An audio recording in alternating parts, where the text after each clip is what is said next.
Ahora es momento entonces de meternos de lleno en el plano internacional y le doy la bienvenida a Martín Campos Witzel. Muy buenos días, Martín, ¿cómo estás? ¿Qué haces? ¿Cómo estás? ¿Todo bien? Bien, ¿vos? Bien, Laura, qué gustazo estar con vos. Lo mismo digo. Martín, contanos qué tenés para decirnos respecto a lo que está pasando en el mundo. Tal cual, en particular en Colombia. Tiene que ver con el coronavirus, lo que estábamos hablando recién, ¿no?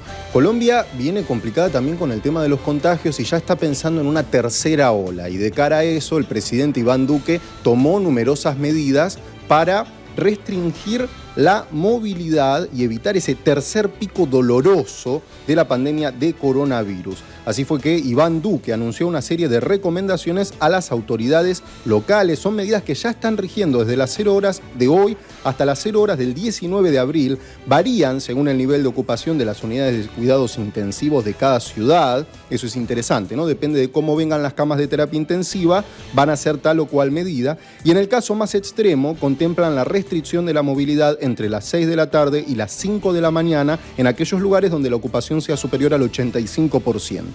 Hasta el momento, la pandemia del COVID deja en Colombia más de 2.400.000 contagios y 63.932 fallecidos.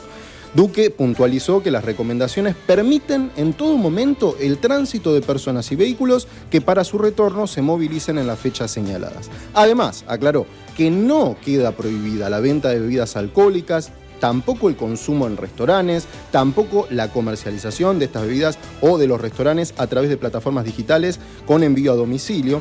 Igualmente recomendó a los gobernadores no autorizar los eventos de carácter público que impliquen aglomeración de personas, no habilitar la apertura de discotecas y lugares de baile, ni el consumo de licor en espacios públicos o establecimientos de comercio. Así que Colombia tiene miedo a esa tercera ola dolorosa y por tanto impone nuevas restricciones. Bien, seguís en vivo en Noticias de 6 a 8. Ahora vamos a viajar rápidamente a Egipto porque hubo que trasladar 22 momias históricas. Estaba Ramsés II, por ejemplo, entre otros faraones, de un lugar en el que estaban a otro. Estaban separados por 7 kilómetros estos lugares. Lo hicieron en 30 minutos, pero fíjate el fastuoso cortejo que armaron para hacer este traslado. El desfile dorado es el nombre de este desfile histórico de 22 momias de faraones del antiguo Egipto. Entre otros, les decía, Ramsés II, que condujo solemnemente el sábado a esos legendarios reyes y reinas hasta su nueva casa, el Museo Nacional de la Civilización Egipcia. Fue bajo esta alta vigilancia policial que estamos viendo que se desarrolló ese desfile dorado de los faraones en vehículos que imitaban los carros funerarios de la época. Tanto la Plaza Tahrir, recientemente decorada con un obelisco antiguo y 4 esfinges con cabeza de cabra, como sus alrededores fueron cerradas a vehículos y peatones, según informó el Ministerio del Interior egipcio. A su llegada, los reyes y reinas fueron recibidos con esos 21 cañonazos que están ustedes escuchando. Los egipcios tuvieron que seguir a través de la televisión estatal el desfile de los 18 reyes y 4 reinas, que contó con una ceremonia de apertura cuidadosamente coreografiada. Imágenes impactantes que llegan desde Egipto.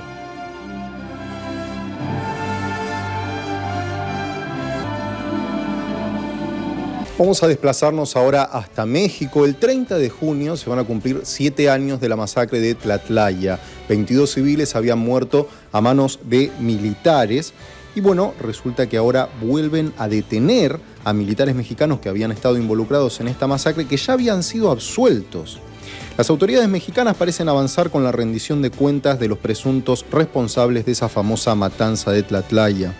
A mediados del pasado marzo, un tribunal emitió la orden de arresto contra 7 militares involucrados en los hechos, una decisión que tardó 16 meses en ser procesada, según detalló el Centro de Derechos Humanos Miguel Agustín Pro Juárez AC, conocido como el Centro PRO.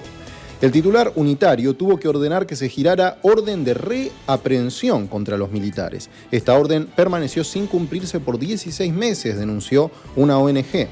Los hombres ya habían sido absueltos entre 2015 y 2016 por otra corte que había alegado en ese momento falta de pruebas. Pero gracias a la insistencia de los familiares de las víctimas, las investigaciones continuaron y fueron capturados de nuevo. La reaprehensión de los responsables es relevante. No habría ocurrido sin la perseverancia de las víctimas y sin el control del Poder Judicial sobre la investigación, concluyó el Centro PROD. Aún así, el pasado 26 de marzo, 4 de ellos salieron con libertad bajo fianza, aunque las autoridades aseguran que continúan siendo investigados. Los otros 3 permanecen en una prisión militar. Todos están acusados de ejercicio indebido, pero 3 enfrentan además acusaciones por homicidio, pues al menos 22 personas habían fallecido en aquella masacre.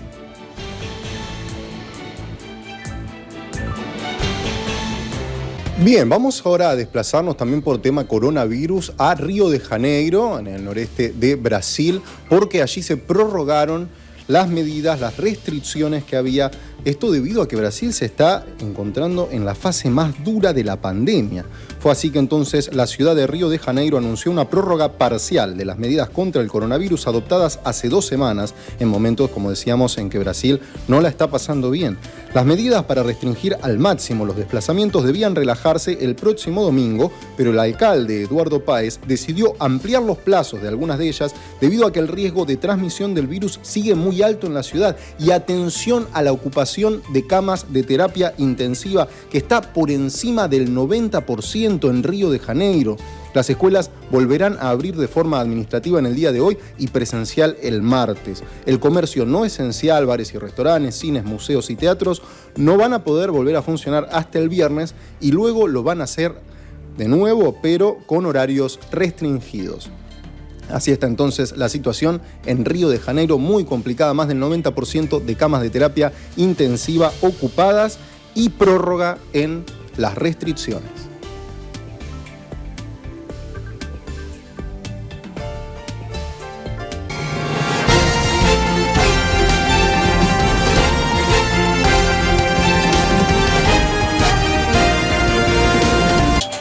De la mañana, 26 minutos, y saludo a otro de los integrantes de la mañana del día de hoy del equipo. Muy buenos días, Martín Campos Witzel, ¿cómo estás? Muy buen día, Laura Rivarola, muy bien, ¿vos cómo estás? Muy bien, como decía, un placer que me estén acompañando el día de hoy. Por supuesto, el placer es nuestro, obviamente me suma lo que decía Tomás.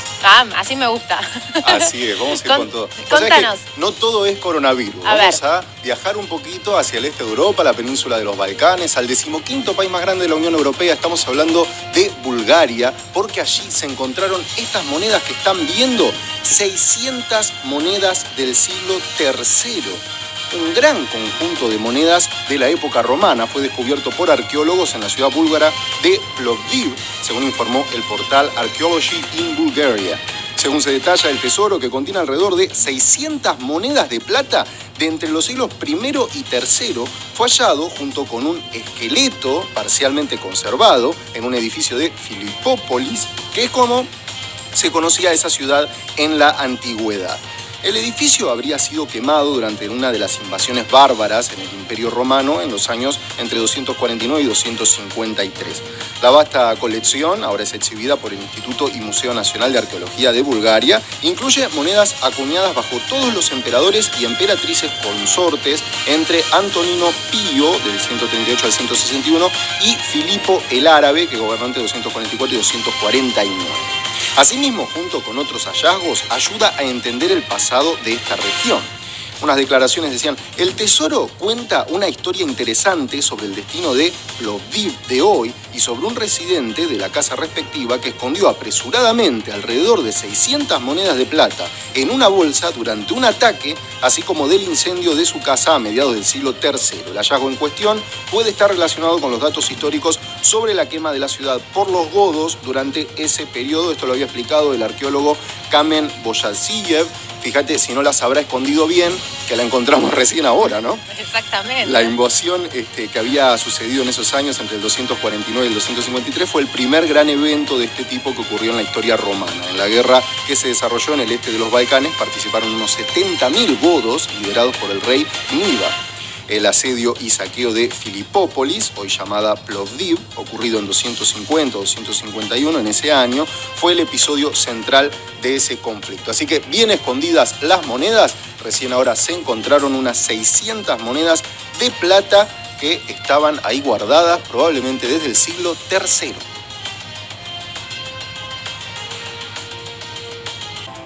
7 menos 20 de la mañana, 6 en noticias de 6 a 8. Vamos ahora a alejarnos una vez más del coronavirus para hablar de la relación que podría haber tenido el campo magnético de nuestra Tierra con la formación de la vida, no solo la nuestra, sino de distintas especies aquí en el planeta Tierra. La relación es sujeto de estudio hace muchísimo tiempo por parte de los científicos, pero hasta ahora no ha habido demasiadas pruebas al respecto. Las extinciones de fauna y los cambios evolutivos del registro fósil han capturado gran atención desde el amanecer de las ciencias de la Tierra. El origen de las extinciones es variado. Cambios climáticos globales, actividad tectónica y el impacto de asteroides y cometas son algunos de los más conocidos. Pero en 1963, Robert James Offen, que había vivido entre 1923 y se murió en el 2009, este científico había apuntado en la revista Nature la posible influencia del núcleo terrestre sobre la evolución de la vida. Según la hipótesis de Offen, durante periodos de muy baja intensidad geomagnética, es decir, durante cambios de polaridad, la pérdida de apantallamiento magnético de rayos cósmicos y partículas solares llevaría a tasas de mutación muy elevadas. Esto haría que, al mutar tan fácilmente, habría importantes cambios en la evolución de las especies. El concepto de la relación, causativa o no, entre cambios evolutivos, incluyendo la influencia sobre la especie humana, y las fluctuaciones del campo geomagnético se arrastró durante años. La mayoría de los estudios, sin embargo, con débiles evidencias y escasas observaciones, como les contaba, pero en un reciente artículo que se publicó en la revista Science, se presentan evidencias que nos hacen plantear de nuevo los posibles impactos evolutivos de las variaciones del campo geomagnético a lo largo del registro geológico. Ahí nace la pregunta, ¿no? ¿Afectó el campo magnético de la Tierra a nuestra evolución? Bueno, la idea es ligeramente distinta a la que se postulaba en aquel momento, en 1963. Los elevados niveles de radiación solar y cósmica alcanzados en la atmósfera debido a un debilitamiento del campo geomagnético incrementarían la ionización atmosférica y bajarían los niveles de ozono en la estratosfera. Y eso tendría graves consecuencias en nuestro planeta debido a la, aunque algo incierta, influencia del aumento de ionización atmosférica sobre el desarrollo de las nubes que están en la troposfera, las nubes que nosotros conocemos. Para ello, los autores se centran en uno de los más recientes cambios de polaridad magnética de la Tierra, conocido como las Shams. Así que sigue esta investigación cada vez con más pruebas. ¿Habría afectado el campo magnético de la Tierra a la evolución de todas las especies que la habitan y en particular la especie humana? Si usted piensa en el mapamundi, seguramente va a reconocer el Golfo de Guinea, es esa pancita del Océano Atlántico que entra en África. Ahí se encuentra Nigeria, donde sucedieron hechos violentos. Tienen que ver con un grupo de armados que irrumpió en una prisión y más de 1.500 presos habrían sido liberados por ese grupo que atacó en las primeras horas del lunes una cárcel de la ciudad de Owerri, en el sureste de Nigeria. Los desconocidos abrieron todas las celdas de la prisión correccional de esa ciudad y pidieron a los reclusos que se fueran a sus casas. Durante la incursión también dispararon y arrasaron con el cuartel general del Comando de Policía del estado de Imo, del que Owerri es la capital, quemando sus instalaciones y la mayor parte de los vehículos que allí se encontraban, según informó el diario nigeriano The Punch. El ataque fue confirmado por Orlando Ikeokwu, el portavoz de la policía. Y vamos a viajar ahora en el continente europeo, a la península ibérica, al Reino de España, en particular a la Comunidad Autónoma de Castilla y León, ciudad de Salamanca. Fíjense estas imágenes que llegan desde ahí. Tiene que ver con la agresión a dos guardias porque no los dejaban entrar sin barbijo. Escuchen la violencia, ¿no?, que hay en el sonido ambiente. Son dos guardias de seguridad, los agredidos del Hospital Clínico de Salamanca, en España, insultados brutalmente por estos dos jóvenes que sin barbijo pretendían ingresar a este complejo hospitalario. El incidente se produjo en el exterior del hospital cuando los jóvenes se acercaron a los guardias, que tuvieron que hacer uso de la porra, como vemos, para poder defenderse. Impresionantes las imágenes. Principalmente uno de los agresores se mostraba más violento que el otro y a las graves amenazas sumaba empujones y patadas. Las imágenes fueron captadas por las cámaras de seguridad del recinto y se ve como mientras uno encara desafiante a uno de los vigiladores y hasta le tira un manotazo al rostro, el otro es reducido por el segundo guardia que lo mantiene en el suelo del estacionamiento. La pelea se vuelve a poner pesada con el correr de los minutos hasta que finalmente la situación se calma y los agresores se terminan retirando del lugar. Según indicaron desde el complejo de urgencias pediátricas de este hospital de Salamanca, estas dos personas intentaban acceder a ese hospital sin barbijo, hecho que no está permitido en esta situación pandémica que estamos atravesando en todo el mundo. Fíjense los gritos, ¿no? Es impresionante. El presidente de la Junta de Castilla y León, de esa comunidad autónoma, Alfonso Fernández Mañueco, condenó el episodio. Todos los trabajadores de los centros sanitarios de Castilla y León, sea cual sea su función, se dedican en cuerpo y alma a cuidar de nuestra salud y merecen el máximo respeto y consideración. Mi más enérgica condena ante esta agresión y solidaridad con los vigilantes agredidos, escribió el funcionario en Twitter.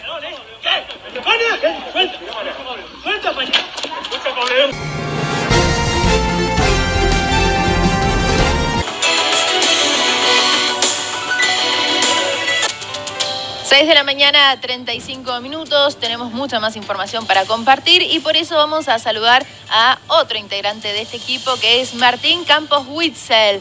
Muy buenos días, Martín, ¿cómo estás? Muy buenos días, Laura, muy bien. Espero que vos también, ¿no? Sí, muy bien, también. Feliz de estar cada mañana con ustedes. Quisiera reiterar, también sumarme a ese saludo de Eduardo Serenellini y una pronta recuperación para él, sí.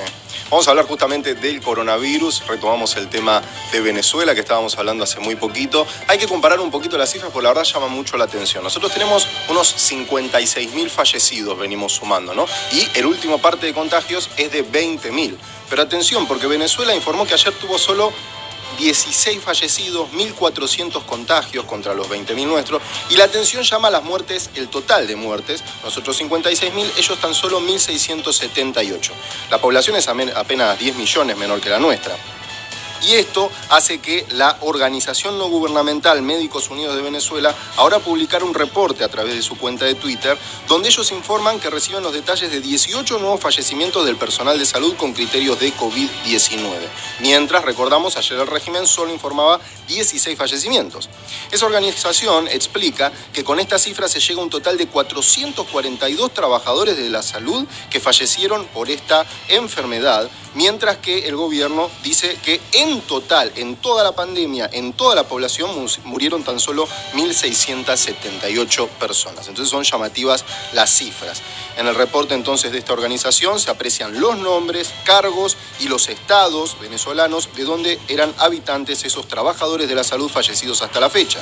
Según la estadística que maneja la ONG, el estado con mayor número de médicos y enfermeros fallecidos es el estado Zulia, con 81 víctimas de COVID, seguido de Caracas, que actualmente contaría con una lamentable estadística de 61 fallecidos, y en tercer y cuarto lugar estarían los estados de Carabobo y Bolívar, con un total de 40 y 35 decesos respectivamente. Llama entonces muchísimo la atención la diferencia entre las cifras que publica el gobierno venezolano y esta ONG, Médicos Unidos de Venezuela.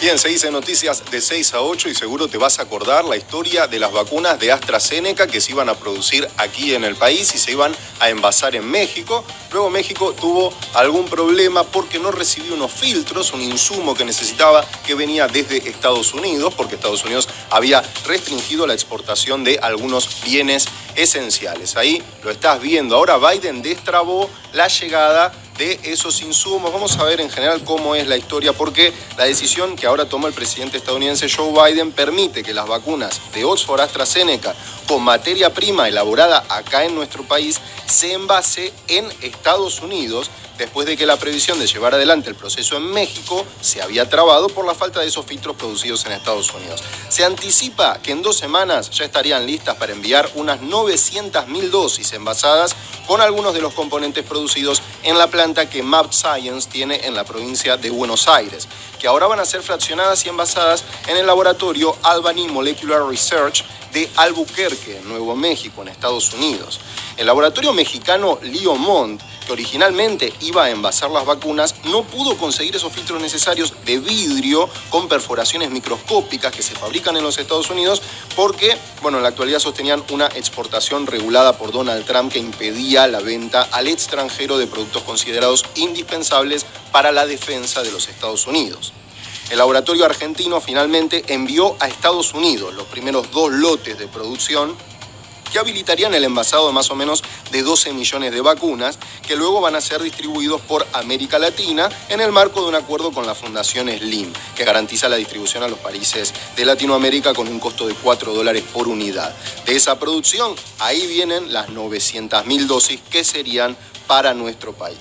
Tras la exportación de los filtros, porque Biden decidió que se vuelvan a exportar los filtros a México, después de una serie de gestiones diplomáticas, tanto de México como de Argentina, que éramos quienes teníamos el acuerdo, el resto de la producción se va a fraccionar y se va a envasar en México, desde donde van a comenzar a llegar partidas en el mes de mayo, según se anticipó, y se anticipa un arribo de 3 millones de vacunas por mes, una vez que el proceso esté normalizado y se fraccionen en México. Mientras tanto, 900.000 dosis con materia prima de acá y fraccionadas en Estados Unidos estarían llegando en las próximas semanas a la Argentina. 6 de la mañana, 26 minutos, y ahora vamos a saludar a Martín Campos Witzel. Muy buenos días, Martín, ¿cómo estás? Muy buen día, Laura Rivarola, ¿cómo estás? ¿Todo bien? Bien, usted trae información muy importante, ¿verdad? Sí, lamentablemente tiene que ver, por supuesto, con el coronavirus, en particular con una nueva cepa, una nueva variante. En este caso, es de Belo Horizonte, en el estado de Minas Gerais. Esto según lo confirmaron científicos brasileños el miércoles. Esta nueva variante se encontró a partir de 2 muestras. De las 85 que habían evaluados, ahí había la presencia de un conjunto de 18 mutaciones nunca antes encontradas.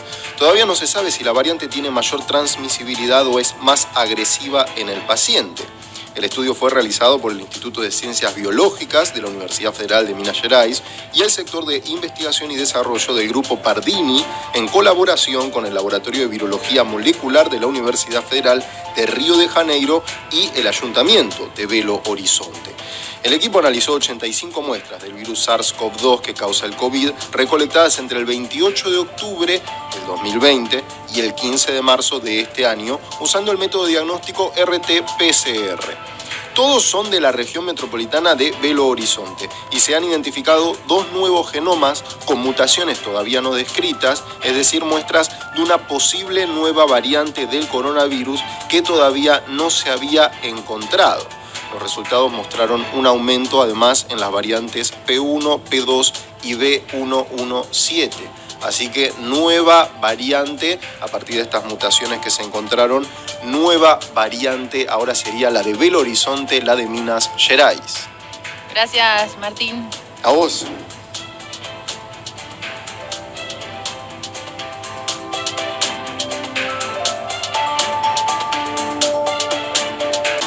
Bien, y recién Tomás te contaba una situación geopolítica que por supuesto afecta a nuestro país. Pero una de las potencias con las que nosotros tenemos relaciones, que es Rusia, está lanzando algunas advertencias a Ucrania, a su país vecino hacia el oeste, que llaman mucho la atención en el mundo y hacen crecer la tensión.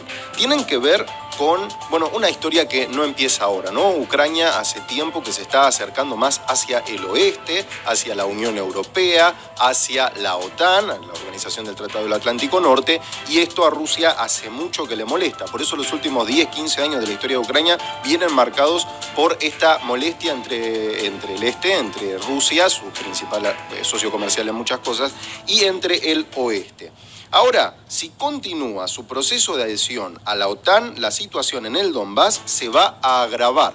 Recordemos que hay tensión en la zona este de Ucrania y que no hace tanto Rusia anexionó, tomó la península de Crimea. Ahí lo vemos al presidente Volodymyr Zelensky de Ucrania, que hace oídos sordos y presiona a sus socios internacionales para acelerar el ingreso de Ucrania a la OTAN. Obviamente esto a Rusia le molesta porque la frontera de la OTAN pasa de estar entre Polonia y Ucrania a tenerla ya entre Ucrania y Rusia. Dice entonces el secretario general de la Alianza Atlántica, Jens Stoltenberg, que dicha acción es la única vía para poner fin al conflicto en el Donbass. Así se lo dijo Zelensky al jefe de la OTAN. Pero Moscú rechaza el acercamiento ucraniano hacia los países occidentales. Lo más urgente para Ucrania es acceder al plan de acción para la adhesión de Ucrania a la OTAN, porque ello enviará una señal a la Federación Rusa, calificada por Kiev de Estado agresor por la anexión de la península de Crimea, que les contaba en el año 2014, y su papel en el conflicto del este de Ucrania desde hace 7 años. Un conflicto bastante sucio a partir de soldados no identificados. Kiev ha alertado en los últimos días de una intensa campaña diplomática a los miembros de la OTAN y a la Unión Europea, el aumento de las violaciones del alto al fuego en el territorio, además del incremento de tropas y armamento de Rusia en la frontera con Ucrania. Tiene Ucrania entonces ya el apoyo, ayer de Justin Trudeau y de muchísimos líderes de la Organización del Tratado del Atlántico Norte, y Rusia se asusta un poco porque se le viene más cerca la frontera de la OTAN. Bien, ahora vamos a retornar a los Estados Unidos y al tema del coronavirus. En particular vamos a hablar del epidemiólogo jefe, el muy prestigioso doctor Anthony Fauci, que está viendo usted ahora en pantalla, que lanzó una advertencia respecto de vacunarse con una sola dosis. En particular se refirió a esas vacunas de Pfizer y Moderna, y él dice que la aplicación de una sola dosis producen una protección tenue contra el COVID. Este asesor del gobierno norteamericano viene sosteniendo esa postura desde hace meses, mientras varios países eligen aplicar una sola dosis por la poca llegada de vacunas y el apuro por reducir los contagios comunitarios. Cuando se mira el nivel de protección después de una dosis, se puede decir que es del 80%, pero un 80% es tenue, dijo Anthony Fauci en conferencia de prensa en la Casa Blanca, según informó CNBC. Las declaraciones se dieron en el marco de un estudio del del Centro para el Control y Prevención de Enfermedades, que confirmó que una sola dosis de las vacunas Pfizer y Moderna prevenía en un 80% la posibilidad de infectarse de coronavirus a trabajadores de la salud y otros esenciales. La preocupación del epidemiólogo, más allá del estudio, se relaciona con el tiempo de duración que puede generar la protección de una sola inmunización y la aparición de nuevas variantes más contagiosas. En esa línea, este especialista mostró su preocupación por la capacidad de afrontar o de proteger respecto de las nuevas cepas, de las nuevas variantes, al romperse la protección de las vacunas. Cuando lo dejas en una dosis, la pregunta es, ¿cuánto dura esa protección? Así se manifestaba en la rueda de prensa, porque estás en una zona débil si no tienes el impacto total, refiriéndose a las 2 dosis que requieren las vacunas. Tanto la vacuna de Moderna como la de Pfizer, de las cuales él estaba hablando, requieren de 2 inoculaciones con una diferencia de entre 3 y 4 semanas. Así que un llamado de atención sobre la aplicación de una sola dosis de estas vacunas.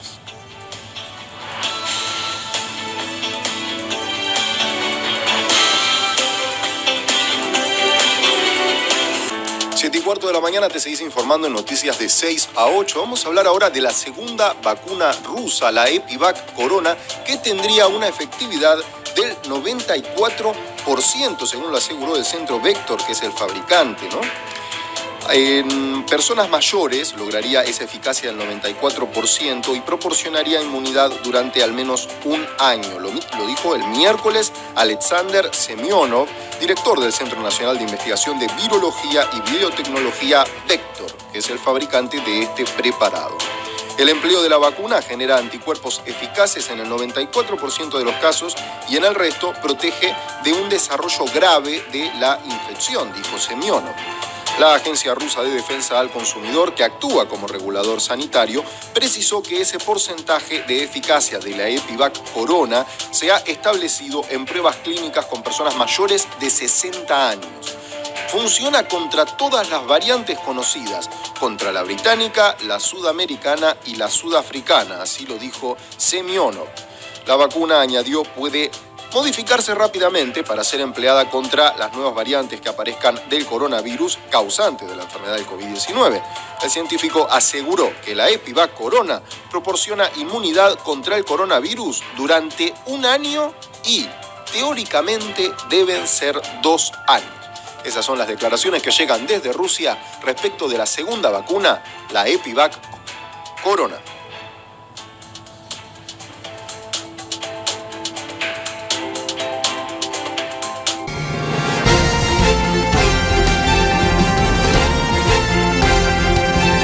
De la mañana, 25 minutos, y es hora de saludar a Martín Campos Witzel. Muy buenos días, Martín, ¿cómo estás? Muy buen día, Laura Rivarola, ¿cómo estás? ¿Todo bien? Bien, muy bien. Usted nos trae información internacional, ¿verdad? Vamos a arrancar con una noticia nacional en particular, con uno de los partidos, tiene que ver, de los 135 de la provincia de Buenos Aires. Nos desplazamos hasta La Matanza, en la zona oeste del área metropolitana de Buenos Aires, porque allí el jefe comunal Fernando Espinosa, junto al ministro de Seguridad de la provincia de Buenos Aires, Sergio Berni, y al gobernador de la provincia de Buenos Aires, Axel Kicillof, realizaron la entrega de unos 80 patrulleros nuevos. Otro significa tener 3 veces más patrullas que la que teníamos cuando nos dejó el gobierno anterior, nada más que 65. Vamos a tener 195 patrulleros, 3 veces más seguridad para los 2.400.000 vecinos de La Matanza, que se suman a un gran plan integral de seguridad, la inversión más grande en seguridad de toda la historia, 1.500 millones de pesos, por una decisión de nuestro presidente Alberto Fernández y de nuestro gobernador Axel Kicillof. Y a esto se suma también una inversión municipal de 2.000 nuevas cámaras de seguridad, lectoras de patentes, de cámaras de reconocimiento facial, poniéndole la última tecnología y toda la innovación como se usa en las grandes ciudades del mundo para darle más seguridad a todos los vecinos de La Matanza. Venimos a hacer una entrega de 80 patrulleros acá en La Matanza. Es un trabajo que venimos haciendo desde hace algún tiempo, por una inversión de 1.500 millones de pesos para La Matanza, uno de los planes más grandes que se tenga en memoria, así que cada una de las etapas es importante que las conozcan los vecinos y vecinas, que sepan que se está trabajando y se está reforzando, porque sin elementos, sin instrumentos de trabajo, la policía no puede funcionar. Es el cambio estructural que se está haciendo en política de seguridad en la policía de la provincia de Buenos Aires, un conjunto de acciones que van a repercutir de manera beneficiosa aquí en La Matanza con el intendente Fernando Espinosa, con quien venimos trabajando de manera articulada incansablemente. Estas acciones generan justicia y dignidad para todos los bonaerenses. Por eso le pedimos también a la justicia que genere rápidamente el cambio que necesitamos todos los argentinos con respecto a que estén a la altura de las circunstancias. Es en vano que nosotros pongamos más patrulleros. 500 nuevos efectivos de seguridad tiene La Matanza, los grupos especiales UTOIC, y que ya los vecinos de La Matanza los ven por nuestras ciudades. Pero todo esto es en vano si la justicia sigue dejando a delincuentes en libertad en vez de dejarlos en la cárcel.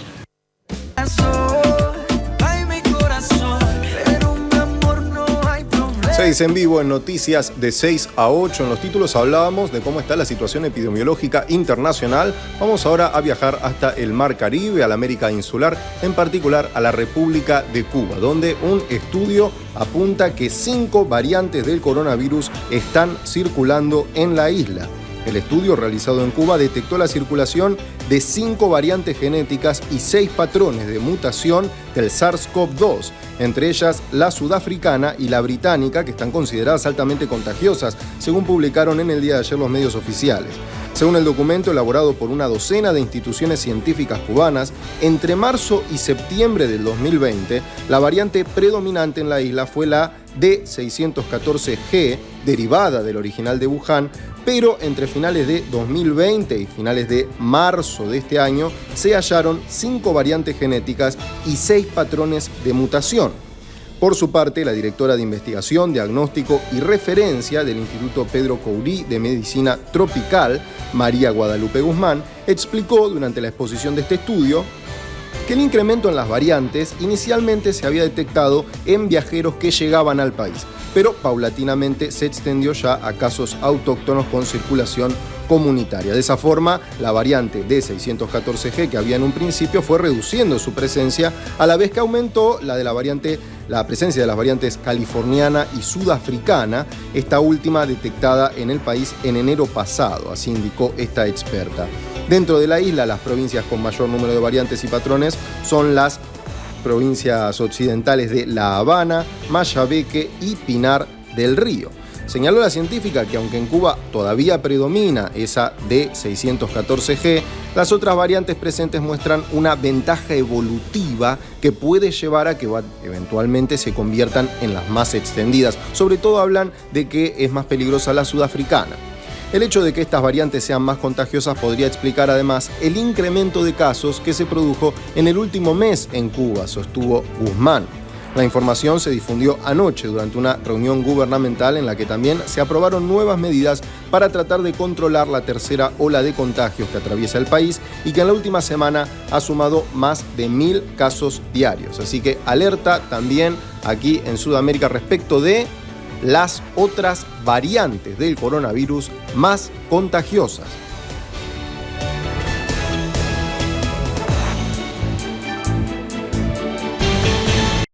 7 menos cuarto de la mañana, seguís informándote en noticias de 6 a 8 en Canal 26. Vamos a viajar ahora hasta la nación trasandina, donde el proceso de vacunación, sabemos, es el más acelerado de la región. Pero hay novedades, hay estudios que están trayendo información que, llama la atención. A ver, la vacuna que aplica Chile tendría una eficacia solo del 3% con la primera dosis y recién 2 semanas después de la segunda llegaríamos al 56,5% de eficacia. A diferencia de la vacuna de origen ruso, la Sputnik V, que el mayor grado de inmunidad se logra con la primera dosis, la vacuna china, que se aplica en Chile, solo tiene una eficacia del 3% si se administra una sola dosis, mientras que la eficacia de la fórmula de Sinovac llega al 56,5% recién 2 semanas después, decíamos, de la inoculación de la segunda dosis. Así lo dejó en evidencia un estudio que realizó la Universidad de Chile, que sumó aún más preocupación a la más que angustiante situación que atraviesa por estos días Chile, con elevados contagios diarios de coronavirus y un récord de ocupación de camas en las unidades de terapia intensiva, a pesar de que el 45%, casi la mitad de la población, ya fue inoculada, al menos con la primera de las inyecciones de las vacunas. El informe concluyó que una sola aplicación de la vacuna contra el coronavirus entrega una protección ante contagios de solo el 3%. De ahí la importancia de recibir la segunda dosis y cumplir los cuidados estrictos por lo menos hasta 2 semanas después de su aplicación. El estudio añade que la efectividad de la vacuna asciende a un 56,5% después de 14 días de la segunda dosis. Esos números, según precisaron, tienen en cuenta el efecto combinado de las 2 inyecciones que se están aplicando actualmente en Chile. La Sinovac, que alcanza el 93% cuando ya tenés administrada la segunda dosis, y Pfizer-BioNTech, el 7% restante. Básicamente, el estudio elaborado por los investigadores Juan Díaz, Eduardo Engel y Alejandro Jofré calculó la efectividad del proceso de inoculación contra el COVID que se está llevando a cabo en el país vecino y que a la fecha permitió la vacunación de más de 7 millones de personas, de las cuales 4.042.671 ya recibieron las 2 dosis. Así es el tema respecto de la segunda dosis en Chile, con la primera solo un 3%. Y recordamos ayer Anthony Fauci desde Estados Unidos nos decía que la segunda dosis es muy importante.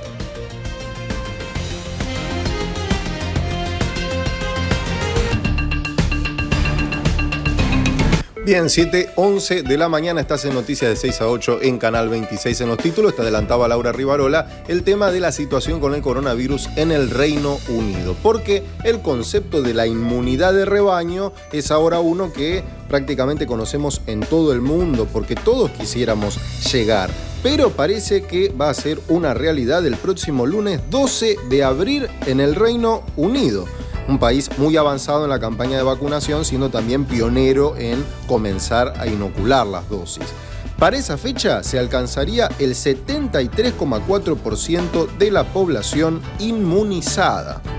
Muy interesante, así lo afirma un estudio realizado por la University College de Londres, que estima que se alcanzará ese porcentaje justo coincidiendo con la segunda fase de la desescalada del Reino Unido. Con más del 70%, los investigadores afirman que es suficiente para anunciar que se alcanzó esa inmunidad colectiva o de rebaño. Al haber logrado una gran cantidad de personas vacunadas o que han superado la enfermedad y tienen anticuerpos en su organismo, la posibilidad de que el virus se transmita o infecte a las personas ya es mucho menor, porque básicamente existe una probabilidad muy alta de que la persona ya cuente con protección y eso impide la propagación del coronavirus. Los datos de vacunación manejados por el estudio, según las últimas cifras oficiales que registró el Reino Unido, más de 31 millones de personas recibieron la primera dosis de la vacuna contra el COVID y unos 5 millones tienen ya la segunda. El 73,3% de la población vacunada supone también más del 50% de los adultos con vacuna. Así que, sumando a la gente que ya pasó el coronavirus y a los vacunados, el lunes el Reino Unido llegaría a la inmunidad de rebaño. 7:23 de la mañana, 6 informándote en noticias de 6 a 8. Vamos ahora al plano internacional, en particular al este de Europa. Es muy grave la situación en Ucrania, en particular por las tensiones con Rusia. Occidente está cada vez más preocupado por los movimientos de tropas rusas en la frontera con Ucrania. La OTAN, la Organización del Tratado del Atlántico Norte, le aseguró a Ucrania que va a seguir apoyando la soberanía y la integridad territorial del país y que vigila la situación muy de cerca. Estamos hablando de la Alianza Atlántica, la más importante militarmente del mundo. El representante de Asuntos Exteriores de la Unión Europea, Josep Borrell, el español socialista, también se lo aseguró al gobierno de Kiev. Alemania y Francia, que intentan encontrar una solución al conflicto ucraniano en el llamado Cuarteto de Normandía, expresaron sentimientos similares. Y en una llamada telefónica con el presidente ucraniano, Volodymyr Zelensky, el presidente de los Estados Unidos, Joe Biden, reiteró su apoyo inquebrantable a la soberanía e integridad territorial de Ucrania frente a la brutal agresión de Rusia. Hablamos del presidente de Ucrania, quien es de oficio actor y productor televisivo, o sea, se está metiendo en una situación complicada en la que quizás no tenga tanta experiencia política, pero en las redes sociales circulan informes sobre el redespliegue de unidades rusas en las regiones de Briansk, Voronezh y Rostov, así como en Crimea, la península que anexionó Rusia. En este contexto, Dmitry Peskov, el portavoz del presidente ruso, dijo que Rusia era libre de desplegar sus tropas en su propio territorio. Rusia no amenaza a nadie y nunca ha amenazado a nadie, dijo. El observador militar ruso Alexander Goltz cree que las acciones de Rusia son demostrativas. Rusia necesita un nuevo medio de coacción contra Occidente, dice Goltz en una entrevista con la Deutsche Welle, y eso es ahora la amenaza de guerra contra Ucrania. Antes de la detención de Navalny, dicen que no había tantas presiones, pero ahora aumentaron por parte del presidente Vladimir Putin, así que esta es la situación en Ucrania realmente muy grave.